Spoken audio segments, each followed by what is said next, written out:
Bismillahirrahmanirrahim. Assalamualaikum warahmatullahi wabarakatuh. Perkenalkan, nama saya Muhammad Safiyuddin dari kelas Komunikasi Penyiaran Islam. Saya ingin mempresentasikan PPT Ulumul Quran materi 1, Sejarah Kodifikasi Al-Quran. Sejarah kodifikasi Al-Quran dijelaskan dalam At-Tabyan fi Ulumul Quran, dibagi ke dalam 2 fase, yakni fase kenabian dan fase Al-Khulafaur Rasyidin. Kata jam'u yang biasanya dijadikan sebagai kata kunci pembahasan dalam beberapa kitab Ulumul Quran rujukan pada makna kodifikasi baik melalui hafalan ataupun tulisan. Ketika ingin mendapati jalan yang lurus dengan menjadikan Al-Quran sebagai jalan hidup, itu pun dengan Ulumul Quran. Ihdinas siratal mustaqim, ya Allah tunjukkan kami ke jalan yang lurus. Salah satunya kita paham isi kandungan Al-Quran. Bagaimana tahu ini jalan lurus atau ini jalan bengkok kalau tidak belajar Al-Quran? Melalui apa?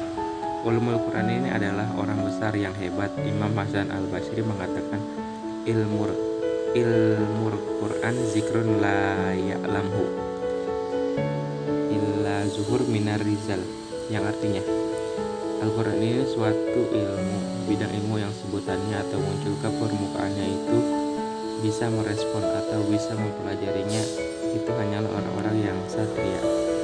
Artinya orang-orang yang memang mempunyai dorongan motivasi kuat untuk menyelami samudra Quran tadi.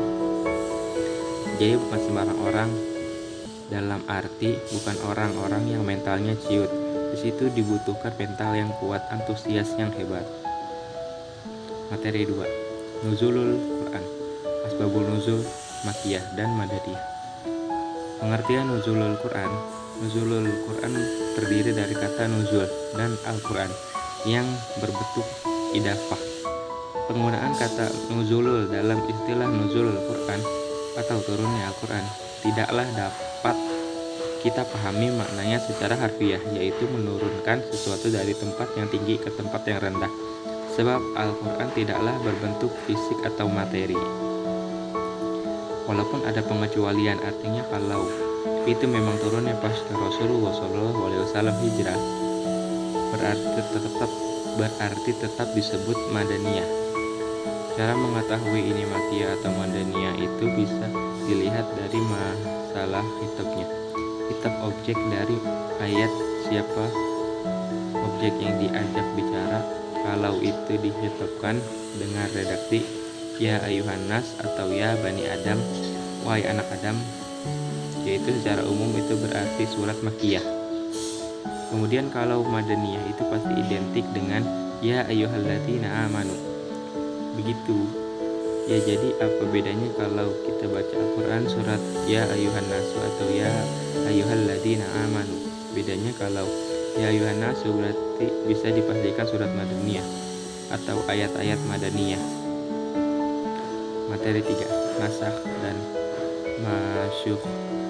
Allah memerintahkan sehingga kita sebagai seseorang yang beriman adalah sami'na wa ata'na. Tidak perlu mengkritisi Al-Quran dilahirkan karena dorongan hawa nafsu atau kebodohan, tapi justru apa yang datang dalam Al-Quran adalah kalamullah, wahyu dari Allah yang secara totalitas hendaklah beriman mengaktualisasikannya di dalam kehidupan kita.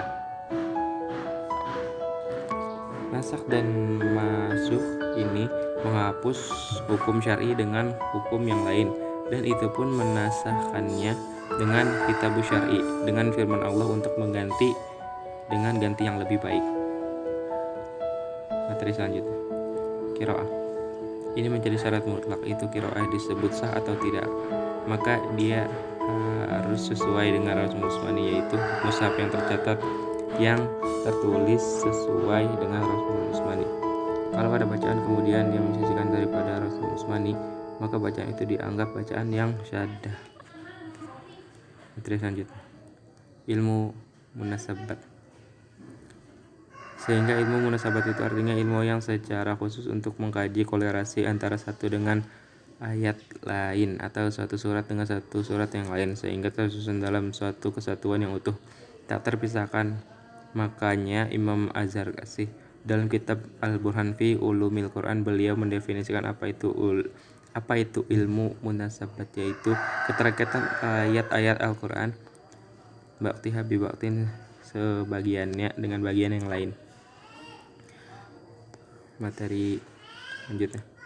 Karena Al-Quran itu adalah ahsan al-hadis, sebaik-baiknya berita, sebaik-baiknya ilmu. Kadang orang itu sibuk dengan berita-berita, apalagi hari ini berita tersebar di HP, internet, berita-berita yang isinya racun, berita yang sifatnya hanya membawa kekosongan hidup, berita-berita yang menakut-nakutin hidup. Jadi orang sekarang pesimis, orang jadi putus asa, itu gara-gara hadis, berita, kabar yang dibuat oleh manusia untuk nakut-nakuti manusia.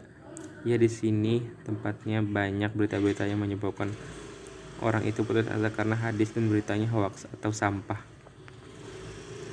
Materi selanjutnya. Kitab Al-Itqan fi Ulumil Quran.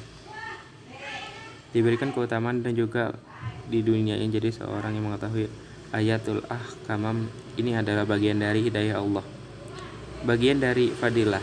Jadi kalau digerakkan hati untuk mau belajar memahami ayat-ayat Allah secara nasah tekstual atau istidlal secara ahkam, maka orang tersebut, kata Imam Syafi'i rahimahullah, adalah orang yang beruntung di dunia dan beruntung di akhirat. Terima kasih. Wassalamualaikum warahmatullahi wabarakatuh.